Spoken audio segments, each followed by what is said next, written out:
Well, today we have some unprecedented and exciting Star Wars news. While we're still riding the fandom high that came from Ahsoka Part 5, we're gonna start today's video by looking ahead to next week's episode, which from what I've heard is gonna please some fans even more than what we got on Tuesday. It's a very different sort of episode by all accounts, and you guessed it, we're finally heading to Thrawn and Peridea, something which fans have wanted to see ever since episode 2. I think the pacing of the story has been solid. I know some fans are a bit frustrated we've not gone to Peridea just yet, but the final 3 episodes are going to be absolute bangers. I'm not going to go into too many spoilers though, so don't worry if you don't want to be spoiled. I'm not going to give too much away. So we start with some excellent news. It's on the longer side. Minus the credits, we can look forward to a 46-minute and 26-second episode heading our way, and a Star Wars debut for director Jennifer Getzinger, a decorated film and TV director who's been nominated for 3 Directors Guild of America awards.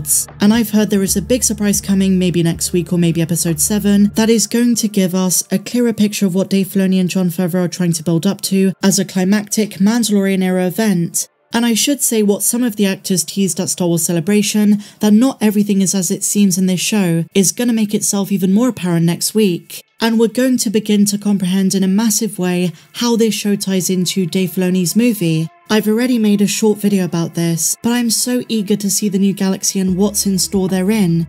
I hope through additional time material such as reference books, maybe a novel or 2 or some comics, that Peridea becomes a point of exploration for future Star Wars canon. It'd be such a missed opportunity if they don't. And one theory I would like to posit is that the Eye of Sion is the shape and the precise measurements it is in order to facilitate the transfer of the Chimera back to the known galaxy, Thrawn's flagship. I wonder if, in the final episode, when one would assume that Thrawn is back, that we get another Shadow Council meeting just like in The Mandalorian Season 3, whereby this time Pellaeon announces to the surviving members that the Grand Admiral has made contact, and the next stage of their plan can commence. I do not imagine that much of said plan and the start of the New Republic vs Remnant War is going to be shown in Season 1, it's all setting up Filoni's film as I say.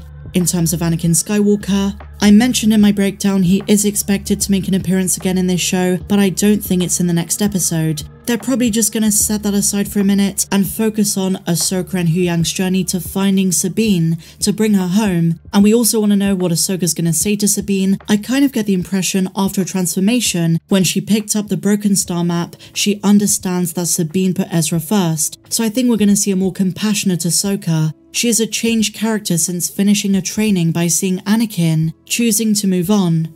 As much as I loved Ahsoka Part 5, there is one thing I miss already since their 1 episode absence, and that is Baylan and Shin. It's kind of incredible to see how attached and obsessed fans have become with these 2 villains. I for one cannot stop talking about the performances of Rey, rest in peace, and Ivana Sakno, and I have admittedly smiled on more than one occasion seeing some of the awesome behind the scenes photos.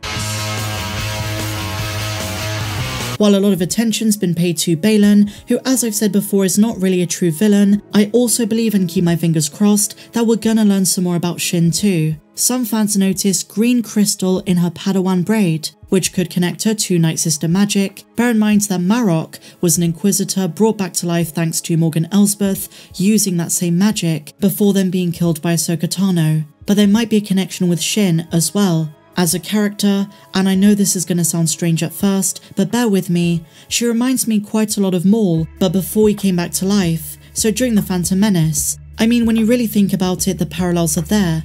Maul, just like Shin, was the apprentice of a stoic and tactical master. It's easy to imagine that Shin's story as Baylan's apprentice is kind of similar to Darth Maul's story, and I'm not saying there's any comparison between Palpatine and Baylan, but I am saying the cadence of their respective apprentices is similar. Ruled by emotions, a desire to prove themselves, using brutality and aggression, and also being rather quiet, no real known family at least in the case of Shin. Both Shin and Maul fight with a strength-first mindset. They're distinct characters in their own right, but the parallels are so evident, even the creatives are drawing upon them by giving us tons of visual references, and maybe just like with Maul, Shin is seen as disposable by her master. I foresee Shin eventually turning against Baylan. I think a betrayal is overdue. Let's see what happens on Tuesday. I can't wait for episode 6, and so now my dear friends, let's move on. We're going to be talking about the Lando show, or should I say, the Lando movie.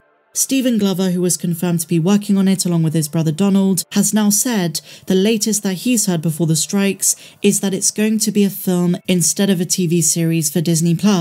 Variety then picked up on it, and here is what they say. News broke in July that Donald and Stephen Glover had been tapped by Disney and Lucasfilm to replace Justin Simien as the writers of the new Lando television series. But not so fast. The project is actually being developed as a Lando movie, very similar to Solo, a Star Wars story. The point in the timeline this will take place in is still unknown, and Stephen Glover himself is not too confident about the specifics and when it's going to happen, but that's natural due to the strikes. Describing his titular character, Donald says, Lando is charm incarnate. He's kind of a maverick, which I don't think there's a lot of anymore. Both he and his brother don't know when this is going to happen, and to be honest, having another Star Wars film announced does get me excited, but I'm not too sure this is the right project to do on the big screen. You would assume they're going to get back Holden Ehrenreich to play the role of Solo, and we don't know when in the timeline this is going to take place, presumably during the original trilogy, but in my opinion there'd be a more interesting plot if they set this during the Mandoverse.